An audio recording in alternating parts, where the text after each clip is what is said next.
Can I assure you, if you are in Abuja, there's a kind of battle you will fight. If you are in Lagos, there's a kind of battle you will fight. If you are in Onitsha, there's a kind of battle you will fight. Why? Because there are princes who are interested in those territories. And you came into that territory to succeed, they will not let you unless you bow to them. If you refuse to bow to them, you become a victim. That's the first kind of warfare that men fight. And when God introduces you to the school of warfare, the first thing he will teach you is the ability to obey his laws.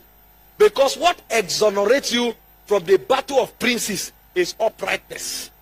What exonerates you from the battle of princes is not skill, it's obedience to the commandments of God. Adam didn't know it. He said, of all the tree that is in this garden, you may freely eat of it, but the tree of the knowledge of good and evil, don't eat it. The guy thought it was about apple. It's never about an apple. Your obedience is a key of preservation in the warfare of princes. When you begin to disobey God, princes will swallow you up, because the power of princes is legalism. They are legalistic spirits. They know the laws that govern the realm. Why do you think you come to Abuja, all of a sudden they want you to begin to cut corners? There's a prince that wants to make you a slave. Why do you think you enter a territory and all of a sudden you want to womanize? It is never about womanizing.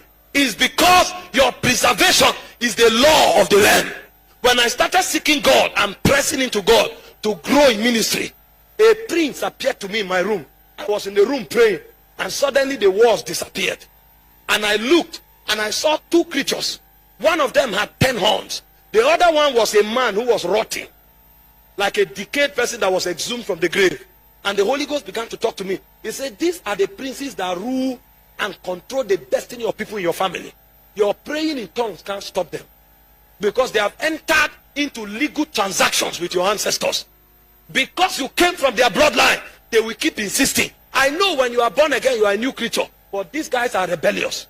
They will fight and check until you prove your allegiance to Jesus. And God told me something. He said the power of these princes, number 1 is pride. He said number 2 is drunkenness. Number 3 is immorality. And number 4 is lying. If you can stay away from these 4 things, even if you are sleeping, they can't hurt you. But if you like, engage in these things while you are on the mountain fasting, that's where they will kill you. Because the power of princes are the laws that govern the realm. When a man wants to succeed in the war of the celestial beings, he must live a righteous life. That is why men like Daniel survived Babylon. You couldn't hurt them. If you like, throw them into the lion's den. The lion can't bite them. Because the power that controls Babylon, they have